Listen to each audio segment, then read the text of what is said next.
سلام كما يتصنحوا تافتواتن كبراتن تخطاتل تددوي تي في نساعة زدالنا لكم حسرتن وانا زيناتات حجنا لكم قريبنا لنا كتكتاتلنا عدمنايو بك اندي ارستنت بتاتهم كنفلم غورازو دك انستيو ባህለንን ክብረንን በመዓቃብ ኣብ ልዕሊ ትግራይ ንዘንጸላለው ሓደጋ በሓድነት ክቃለሳ ሓላፊት ቢሮ ጉዳይ ደቂ ኣንስትዮ ትግራይ ወይዘሮ ሸዊት አዲሱ ጸውያን ካብ ንሓሳስ ተኽለተኽለተሽን 18 ዓመተ ምህረት ጀሚሩ ኣብ ከተማ ዓብይ ዓዲ ክካየድ ዝቐነ ውድድር ኩዕሶ እግሪ ኣሸንዳ ኣውርስ ተንቤን ተዛዚሙ ممحدار كتما مغلة بعلى شندا مخنيات بمقبار بلا لحدنت بحموشته مليون برستا عدقو 13 أبعور أب مأخل تعليم نزركو سراوي تغراي أبركيتوم قد ديسابا نمسرح قراو مخكري تيبيا أوترت كام زأتو تغليتوم أمريكان دوبو كوريان وتدراو لممدن هاندبت تقاريتو نابزرزورو سيرنا لنا مسألة توزيناتات بينيام حدش سناي مكتتال غورازو دك انستيو ባህለንን ክብረን በመዓቃብ ልዕሊ ትግራይ ንዘንጸላለው ሓደጋ በሓድነት ክቃለሳ ሓላፊት ቢሮ ጉዳይ ደቂ ኣንስትዮ ትግራይ ወይዘሮ ሸዊት አዲሱ ጸውያን ቢሮ ባህልን ቱሪዝምን ትግራይ ምስ ማሕበር ባህል ትግራይ በመትሕባር ኣሸንዳ ዓይንዋሪ ማርያ ኣሸንዳ ውርስ ሞሬን ዘላቀ ሰላም ላዕላውነትን ምሕዝነትን ህዝብታት ብዝል መሪ ሓሳብ ካብ ኣደባባይን ስቴዲየምን ወጻኢ ተኸቢሩሎም ኣብ ከተማ መቅላብ ዝኽበር ዘሎ በዓል ኣሸንዳ መልእኽቲ ዘሕለፉ ሓላፊ ቢሮ ባህልን ቱሪዝምን ትግራይ ኣይተ ዶሪ ኣስጎደም በዓል ኣሸንዳ ብድምቀት ንምኽባር ካብ ዝተፈላለዩ ቢሮታት ውዳበታትን ማሕበራትን ዓብይ ኮሚቴ ተጣይሹ ክስርሕሉ ከም ዝጸንሐ ኣዘኻኺሮም እቲ በዓል ኣብ ስቴዲየም ባሎኒ ንምኽባር ትልም ተተሓይዙ እኳ እንተነበረ ኣብ ድሮት በዓል ብዝተፈጸመ ደብዳብ ድሮንን ኣየርን ምኽንያት ኣብ ኣደባባይ ምኽባር ቀሪው በብኸባቢኡ ባህላዊ ትሕዝቱ ብዛዓቀበ ኣገባብ ክኽበር ከም ዝተወሰነ ገሊጾም እቲ በዓል ኣብ ኩለን ከተማታትን ወረዳታትን ትግራይ ጥንቃቐ ብዝተመልኦ ምዲ ይኽበር ከም ዘለውን ተዛሪቦም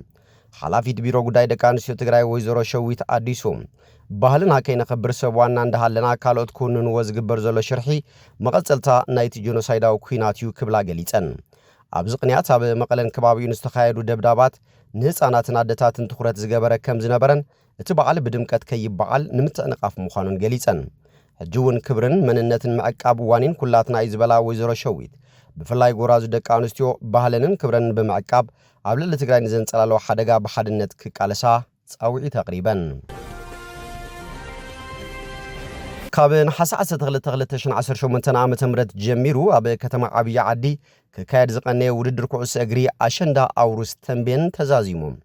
ሸውዓተ ጋንታታት ተሳተፋሉ ውድድር ልዕሊ 15 ዓመት ዕድመ ሰገናት ከተማ ዓብይ ዓዲ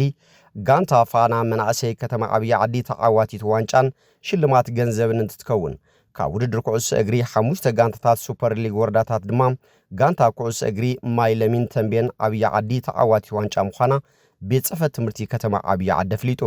ሓላፊ ቤት ጽሕፈት ትምህርቲ ከተማ ዓብይ ዓዲ መምህር ጸጋይ መሓሪ እቲ ውድድር 5 ወረዳታት ዝተሳተፋሉ ኮይኑ ካብ ድምቀት በዓል ኣሸንዳ ኣውርስ ብተወሳኺ ተዘሓይሉ ጸንሐ ምንቅስቓስ ስፖርት ውድድር ኣብ ምንቃሕ ጽቡቕ ግደ ከም ዝነበሮ ገሊጾም እቲ ውድድር ጽቡቕ ንሕንሕን ዓቕምን ዝፈጠረ መንባሩ ዝገለጹ ተጻወትቲ ዝተፈላለያ ጋንታታት ብኩዕሶ እግሪ ናብ ዝሓሸ ደረጃ ክበጽሑ ኣጋጢሞም ዘሎ ሕጽረት ዕጥቅታት ስፖርት ክማልአሎም ጸዊዖም ኣሰልጣኒ ጋንታ ፋና መናእሰይ ከተማ ዓብይ ዓዲ ኣሸናፊ መውጫን ኣሰልጣኒ ጋንታ ማይለሚን ተንቤን ዓብይ ዓዲ ገብረ መስቀል ኣጽባሃን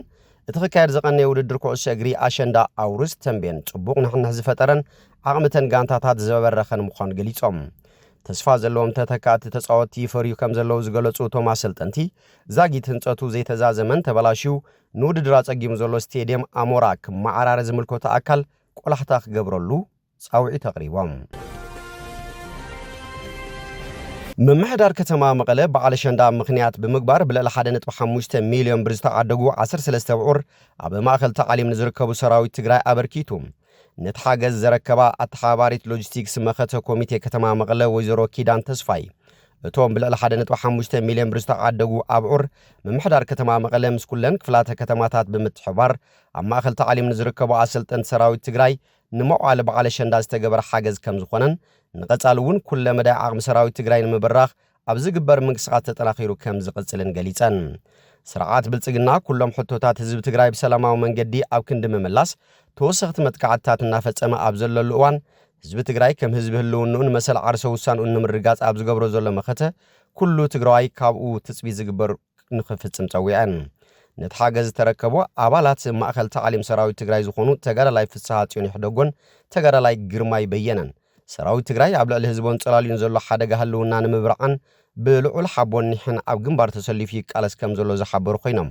ምምሕዳር ከተማ መቐለን ዝገበረሎም ሓገዝ ድማ ብሹም ሰራዊት ትግራይ ኣመስጊኖም ስርዓት ብልጽግና ህዝቢ ትግራይ ከም ህዝቢ ንኽጠፍእ ኣብ ልዕሊ ሲቪል ማሕበረሰብ ዝገብሮ ዘሎ መጥቃዕቲ ንምምካት ኣብ ዝግበር ዘሎ ብሄራዊ መኸተ ኩሉ ዓቕሙ ዝፈቕደሉ ትግራይ መስርዕ ሰራዊት ትግራይ ንኸይዛሪ ክስለፍ ይግባእ ክብሉ መልእኽቶም ኣመሓላሊፎም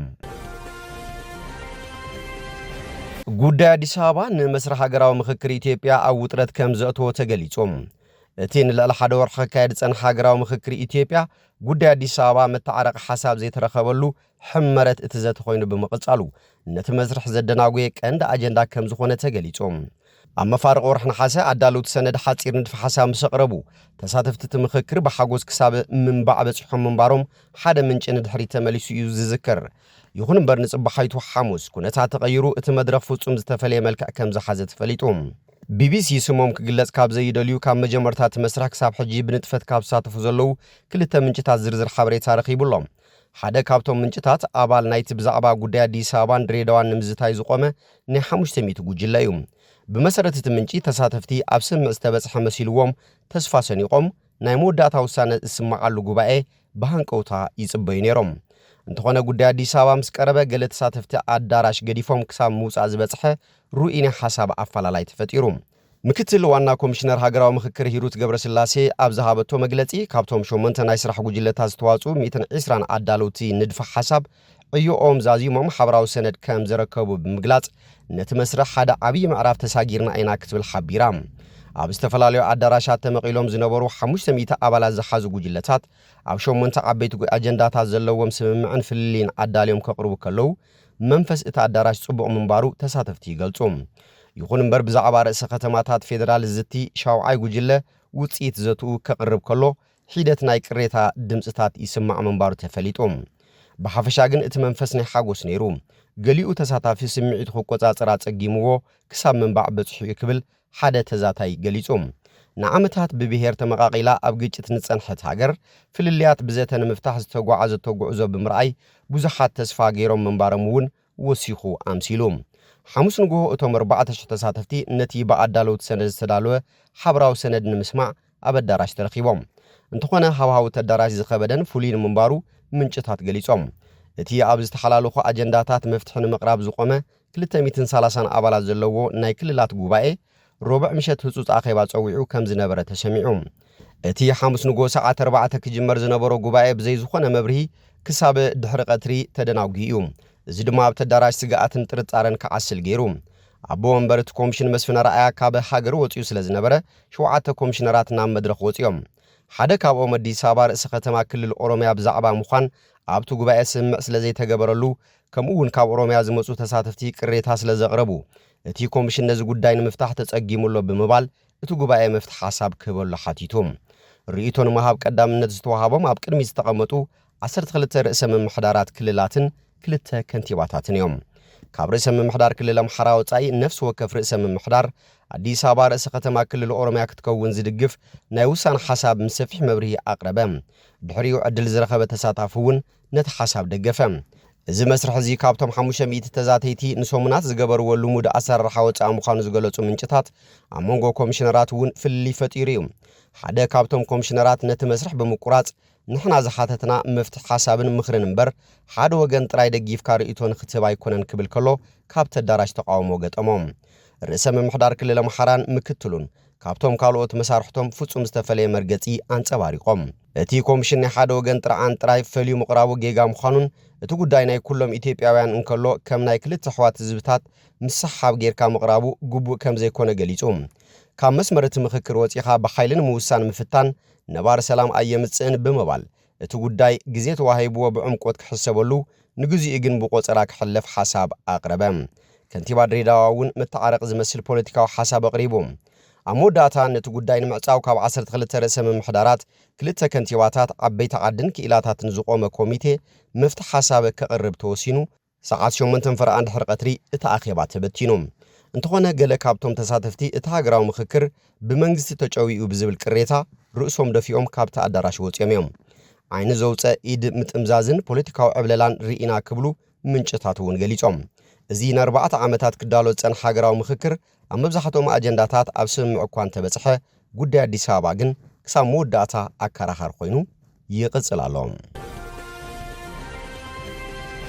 ኣሜሪካን ደቡብ ኮርያን ወታደራዊ ልምምድን ሃንደበት ተቋሪጾም እቲ ን10ታት ዓመታት ንጸጥታ ዞባ ምብራቕ ኤዥያ ከረጋገጽ ዝጸንሐ ጽኑዕ ወታደራዊ ኪዳን ኣሜሪካን ደቡብ ኮርያን ሎሚ ኣብ ገምጋም ከቢድ ፈተና ይርከብ ዶናልድ ትራምፕ ምስቲ ጽቡቕ ርክባሎን ዝብሎ መራሒ ሰሜን ኮርያ ኪም ጆንግ ኡን ምቅራብ ዝወሰዶ ሃንደበታዊ ስጉምቲ ንደቡብ ኮርያ ጥራይ ዘይኮነስ ንመላእ ዞባ ፓሲፊክ ኣሰንቢድሎም እቲ ኡልቺ ፍሪደም ሸል ተባሂሉ ዝጽዋዕ ኣስታት 18,000 ወታደራት ደቡብ ኮርያን መሻርክቲ ሃገራት ንሳተፋሉ ዓመታዊ ወታደራዊ ልምምድ ገና ፍርቂ መደቡ ከይፈጸመ ብዓረቢ ነሓሰ በሃንደበት ተቋሪጹ እዚ ዝኾነሉ ምኽንያት ፕሬዚዳንት ዶናልድ ትራምፕ ነቲ ልምምድ ዘይግቡኡን ንሰሜን ኮርያ ዘበሳጩን ብምባል ሚኒስትሪ ምክልኻል ኣሜሪካ ነቲ ንጥፈታት ብዓብይኡ ክንክዮ ትእዛዝ ስለ ዘመሓላለፈ እዩ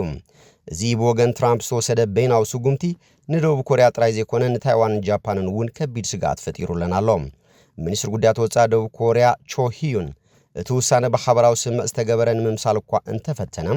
ሰበስልጣን ሱኡል ግን ብዛዕባ እቲ ልምምድ ቀዲሞም ዝፈልጥዎ ነገር ከም ዘይነበረ ተኣሚኖም እዮም ደቡብ ኮርያ ነቲ ምስ ኣሜሪካ ተካይዶ ወታደራዊ ልምምድ ካብ ስጋኣት ፒዮንግያንግ ንምክልኻል ከም ቀንዲ ዋልታኣ እትጥቀመሉ ነይራ ይኹን እምበር ትራምፕ ብዘይ ዝኾነ ምክክር ወታደራቱ ቀዲሞም ክወፁ ምእዛዙ ደቡብ ኮርያ ኣብቲ ዝበፅሐ ኪዳን ዘለዋ እምነት ንኽሰናኸል ገይርዋ ኣሎ ካብዚ ሓሊፉ እውን ትራምፕ ነቶም ኣብቲ ሃገር ዝርከቡ 27,000 ወታደራት ኣሜሪካ ክንክዮም ወይ ድማ ነቲ ሰሜን ኮርያ ካብ ኒውክሌሳዊ ኣጽዋር ናፃ ናይ ምግባር ፖሊሲ ክሓድጎ ይኽእል ዝብል ስግኣተን ጸላሊ ይርከብ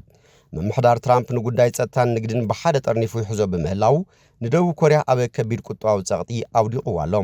ትራምፕ ደቡብ ኮርያ ኣብቲ ምስ ኢራን ዘለዎ ምስሓብ ክትተሓባበሮ ብዘይምግዳሳን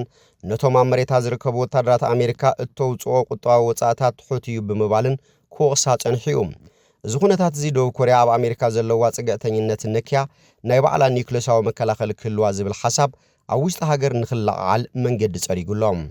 ትራምፕ ምስ ኪም ጆንግ ኡን ዘለዎ ርክብ ጽቡቕ ይበል እምበር ፒዮንግያንግ ግን ኒውክሌሳዊ ኣጽዋራ ከቶ ከም ዘይተውርዶ ብተደጋጋሚ ትገልጽ ኣላ ኪም ጆንግ ኡን ሕጂ ምስ ሩስያን ቻይናን ዘለዎ ርክብ ስለ ዝደልደለ ካብ ኣሜሪካ ዝደልዮ ዓብዪ ረብሓ የለን ሰሜን ኮርያ ኣብቲ ኣብ ዩክሬን ዝካየድ ዘሎ ኩናት ንሩስያ ብሚሳኤላትን ብኣሽሓት ዝቑጸሩ ወታደራትን ትሕግዝ ብምህላዋ ወታደራዊ ተመኩሮኣን ቴክኖሎጂኣን ዝያዳ ክቢል እዩ ዝርከብ ከምቲ ክኢላታት ዝሰማምዕሉ ደቡብ ኮርያ ካብ ሰሜን ኮርያ ርእሳ ንምክልኻል ምስ ኣሜሪካ ዘለዋ ኪዳን ናይ ህላውን ሞትን ጉዳዩ እቲ ትራምፕ ሒዝዎ ዘሎ ዘይተገማቲ ዲፕሎማስያዊ ኣካይዳ ግን ነቲ ን10ታት ዓመታት ዝጸንሐ ርክብ ናብ ዘይተፈለጠ መጻኢ ይመርሖሎም ባርከስ ፍትዋትን ክቡራትን ተኸታተልቲ ደደቢት ቲቪ ነሰዓት ዘዳልናልኩም ዜናታት ነዚኦም ይመስሉ ስለትምክታልኩም ኣመስጊና ብኻልኦት ክሳብ ንራኸበ ሰሰናይ ንዓኹም